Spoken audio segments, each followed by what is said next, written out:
lovers of God. Welcome back to Ini Manaku Channel, sebuah kanal belajar akan firman-Nya. Saya percaya di kanal ini kita boleh belajar akan firman-firman Tuhan untuk kita lebih lagi mengenal kebenaran firman Tuhan. Nah, setiap Senin akan ada kupasan firman Tuhan yang baru. So, bagi lovers of God yang belum subscribe, mari agar tidak ketinggalan video-video renungan terbaru setiap minggunya, mari klik tombol subscribe dan nyalakan loncengnya sehingga setiap kali ada video-video renungan terbaru, lovers of God boleh mendapat notifikasinya. Terima kasih juga untuk setiap support lovers of God yang sudah diberikan buat kanal ini dengan cara subscribe, share ke teman, kolega, keluarga, saling berbagi supaya mendapat berkat yang sama. Juga terima kasih juga untuk komen-komen lovers of God sekalian, karena saya percaya setiap komen yang ada itu akan juga menjadi berkat buat setiap pemirsa yang menyaksikan video renungan ini. Doa saya biarlah setiap video-video yang ada boleh membuat kita semakin mengenal Tuhan kita, Tuhan Yesus. Amin, lovers of God. Haleluya, haleluya. Setiap kita pasti sering mendengar kalimat Allah adalah kasih. Nah, kalau Allah adalah kasih, itu apakah hanya sekedar sebuah frasa, sebuah kalimat, atau emang sebenarnya seperti itu gitu. Ada juga orang yang berpendapat Allah itu memiliki kasih. Atau Allah itu memiliki atribut kasih. Nah, ini yang perlu kita luruskan malam ini. Karena Allah memiliki kasih dengan Allah memiliki atribut kasih, itu dua hal yang sangat berbeda. Kalau Allah memiliki kasih, berarti Allah selain Allah juga bisa memiliki kasih. Tetapi kalau Allah memiliki atribut kasih, artinya Allah tidak pernah bertentangan dengan kasih. Kalau Allah memiliki kasih, Allah bisa juga tidak memiliki kasih. Ada saat-saat tertentu Allah tidak memiliki kasih. Tetapi kalau Allah memiliki atribut kasih, Allah itu atributnya kasih, maka sepanjang waktu semuanya itu berlandaskan kasih. Nah, yang mana yang betul? Nah, nanti kita akan sama-sama buktikan. Sebelumnya kita lihat dulu dalam 1 Yohanes 4 ayat yang ke-8. Di situ berkata, barang siapa tidak mengasihi, ia tidak mengenal Allah, sebab Allah adalah kasih. Di sini dikatakan orang yang tidak mengasihi, ia tidak mengenal Allah, sebab Allah adalah kasih. Kalimatnya dengan jelas berkata dalam 1 Yohanes 4 ini, sebab Allah adalah kasih. Artinya bukan Allah itu memiliki kasih, tetapi Allah itu atributnya kasih. Apa sih arti dari kalimat dari ayat 1 Yohanes 4 ayat yang ke-8 ini? Artinya bahwa Allah itu bukan memiliki kasih, melainkan Allah itu atributnya kasih. Allah dan kasih itu tidak dapat dipisahkan. Kalau Allah memiliki kasih, berarti ada saat-saat tertentu di mana Allah tidak berbelas kasihan terhadap manusia. Ada saat-saat tertentu di mana Allah bertindak, mendidik, mengajar, semuanya tidak berlandaskan kasih.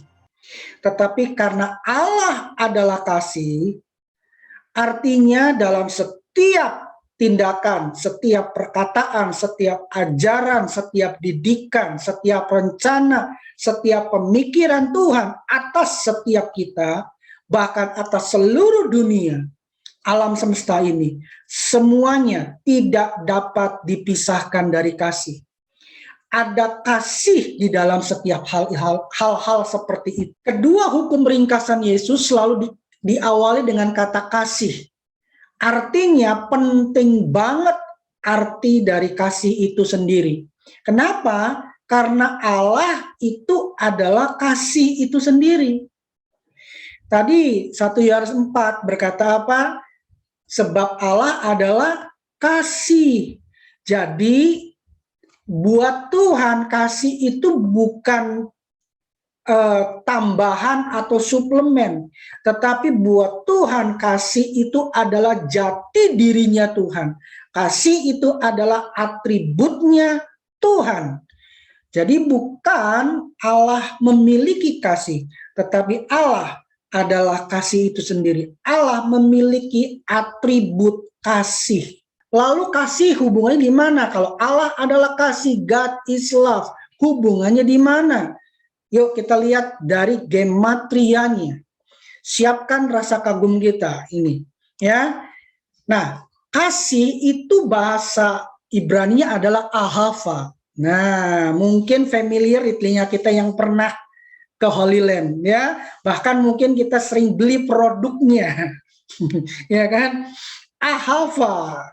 Kayaknya kalau dengar kata ahava nih udah langsung mikirnya wah apa belanja shopping ya, skincare gitu kan. Nah, tapi ahava sendiri artinya apa? Ahava itu artinya kasih. Sores atau akar kata dari ahava itu adalah ahav. Jadi kalau bicara kasih, kita bisa menggunakan kata ahav atau ahava. Sama. Nah, kata ahava atau ahav ini dimulai dengan huruf alef, huruf A. A itu alef, itu simbol dari Elohim. Kenapa? Karena orang Yahudi itu melihat bahwa Elohim adalah awal dari segala sesuatu.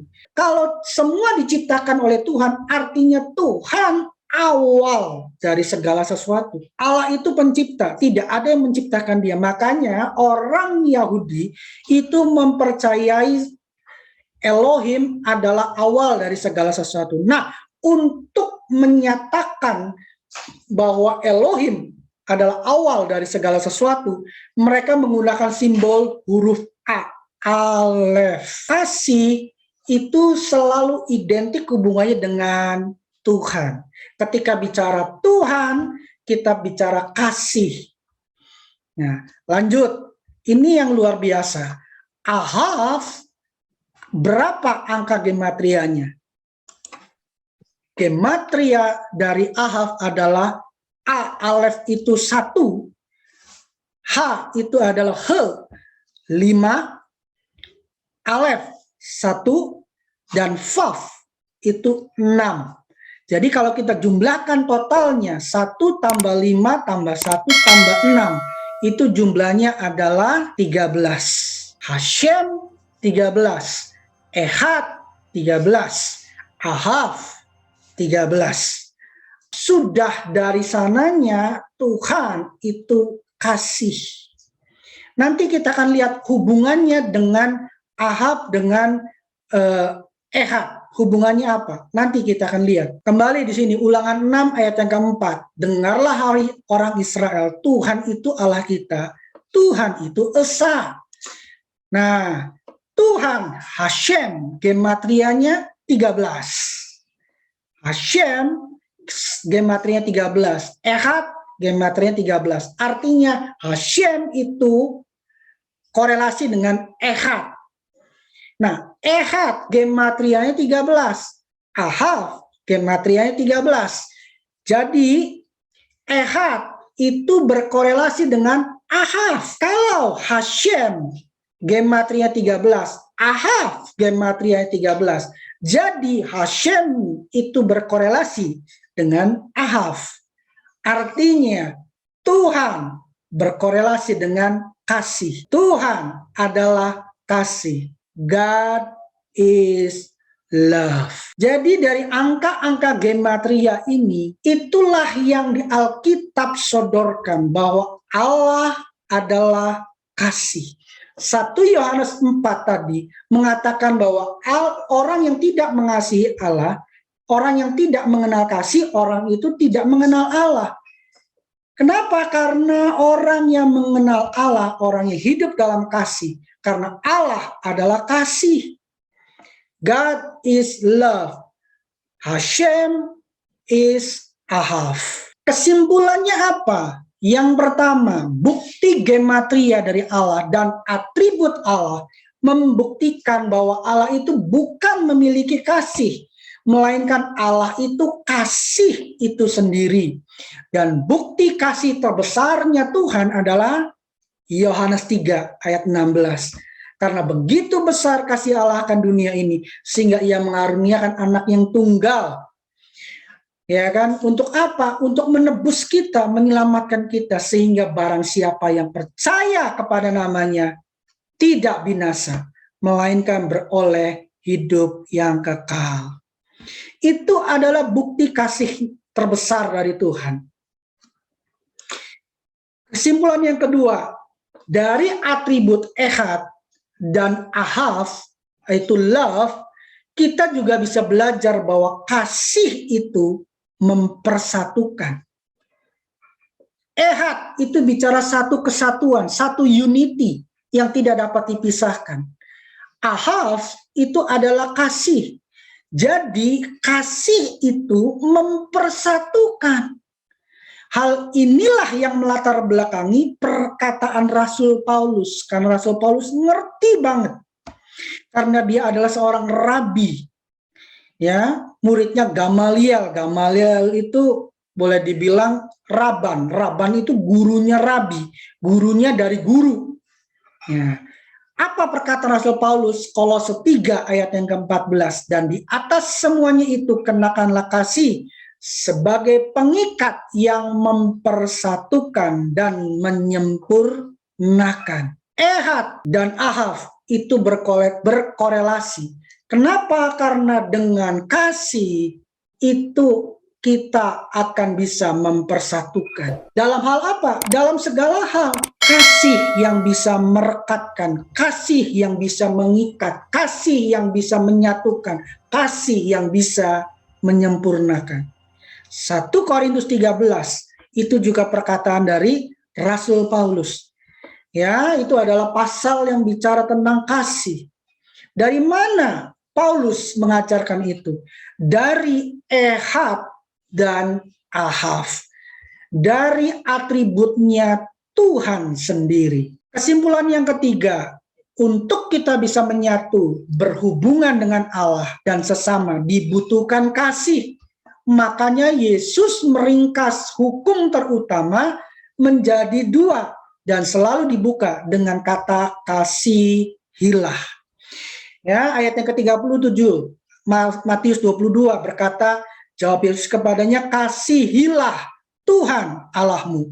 Ayat yang ke-39, dan hukum yang kedua yang sama dengan itu ialah kasihilah. Hukum yang terutama itu diawali dengan kasih. Artinya Yesus mau sampaikan, berhubungan dengan Allah, kalau kita mau berhubungan dengan sesama yang sifatnya ilahi, landaskan itu, awali itu dengan kasih.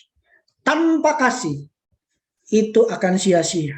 Terakhir, pergi ke pasar belinya sagu, pastikan pilih yang bersih. Jadilah percaya, jangan ragu, kalau Tuhan adalah kasih. Tuhan Yesus memberkati.